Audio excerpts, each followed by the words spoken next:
करके भाग लिया स्कूल से, कोई 8वीं करके छोड़ दिया, किसी ने 12वीं 10वीं कर ली, किसी ने ग्रेजुएशन कर लिया, लेकिन हम गुजरे हैं मदरसे से स्कूल से।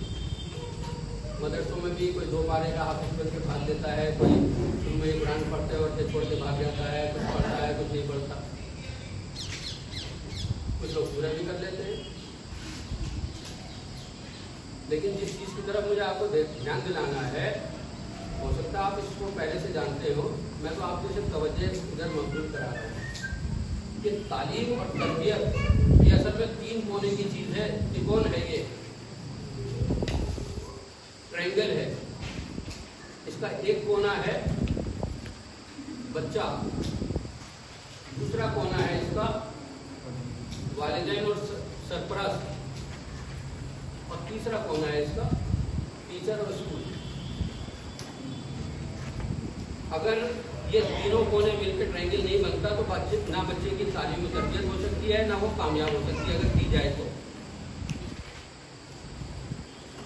और इस पर जो है ध्यान ना तो कभी कोई दिलाता है और ना ही इस पर मेहनत और कोशिश होती है। लेकिन एक बात समझ लीजिए, ये स्कूल अगर 24 घंटे का भी बन जाए और 24 घंटे में से आपको 1 मिनट बच्चे के लिए काम करने की जरूरत ना पड़े, स्कूल में ही बच्चे लगे रहे, तो भी बच्चे की तालीम और तरबियत मुकम्मल हो नहीं सकती, कभी भी नहीं हो सकती और सही तरीके से नहीं हो सकती। क्योंकि इसमें 3 लोगों को अपना अपना हिस्सा और हक अदा करना है। जब तक आपका हक अदा नहीं होगा, आप अपना हिस्सा पूरा नहीं करेंगे, आप बिल्कुल भी जहन में कहीं से कहीं मत लाइए, किसी भी स्कूल में, किसी स्कूल में नहीं, दुनिया के किसी स्कूल और मदरसे में पढ़ा लीजिए, कभी आपके बच्चे की तालीम और तरबियत मुकम्मल नहीं होगी, कभी हो ही नहीं सकती, कोई भी नहीं।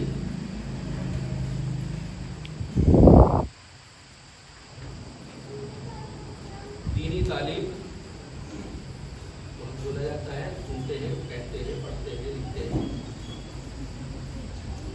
मैं उस पर बात तो नहीं करना चाहता, लेकिन मैं एक सवाल आपके जहन में छोड़ जा रहा हूँ कि क्या उन वालिदैन की ज़हनी कैफियत और उनका ख्याल जो है वो ऐसा है कि जो बच्चा मदरसे में पढ़ा है वो अब बिल्कुल मुकम्मल तालीम और तरबियत याफ्ता है और उससे वालिदैन को, समाज को कोई शिकायत नहीं? जो बच्चे मदरसे से पढ़ते हैं, आपके दरमियान रहते हैं, आप में से बहुत सौ ने पढ़ा होगा दीनी मदरसों में, मदरसे की कमी नहीं बता रहा हूँ मैं वो चीज़ बता रहा हूँ जिसकी तरफ आप सुनना, समझना और ध्यान देना नहीं चाहते, वो है वालिदैन और सरपरस्त। कितने भी दीनी मदरसे में पढ़ा लिया, 24 घंटे वाले में पढ़ा लिए, जहाँ पर वो वहीं रहता है, तो उससे माँ बाप को, रिश्तेदारों और समाज को कोई शिकायत नहीं है, उनमें कोई कमी नहीं दिखाई देती। यकीनन ऐसी बात नहीं है। किसी स्कूल में पढ़ा लिया, Urdu medium, Hindi medium, English medium, किसी भी स्कूल में पढ़ा ली, यहाँ पढ़ा ली, गांव में, गांव से बाहर बड़े बड़े स्कूलों में पढ़ा ली। अगर आप अपना हक अदा नहीं करेंगे, अपनी जिम्मेदारी पूरी नहीं करेंगे, तो आपका बच्चा कभी तालीम का मतलब अगर आप ये समझते क्लास पास करना तो कर जाएगा, आपने भी की, वो तो हो जाएगी, सर्टिफिकेट मिल जाएगा, आगे की क्लासों में डिग्री मिल जाएगी, तरबियत नहीं हो सकती। और बिना तरबियत के तालीम सिरे से कोई मायने नहीं रखती, और ऐसी तालीम पर लानत भेजनी चाहिए जो बगैर तरबियत के हो। एक यहाँ पे इन्होंने लिख के लगाया हुआ है, अल्लामा इकबाल का 4 लाइन में पता है, अल्लाह से करे दूर तो तालीम भी फितना, अल्लाह से करे दूर तो तालीम भी फितना।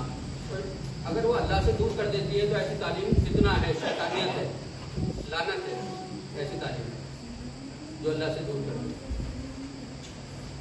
इमलाक भी, औलाद भी, जागीर भी फितना। आपके पास कुछ भी हो, कितना भी हो, सिर्फ किसी काम का नहीं, उस बच्चे के लिए आप कुछ भी छोड़ जाए। नाहक के लिए उठे तो शमशीर भी फितना।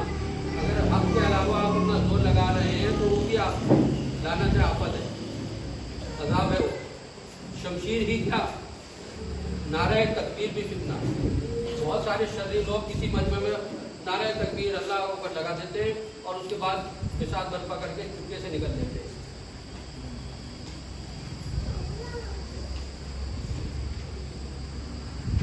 ऐसी तालीम शर है, शैतानियत है जो तरबियत से खाली हो, और तरबियत बगैर वालिदैन के हो नहीं सकती।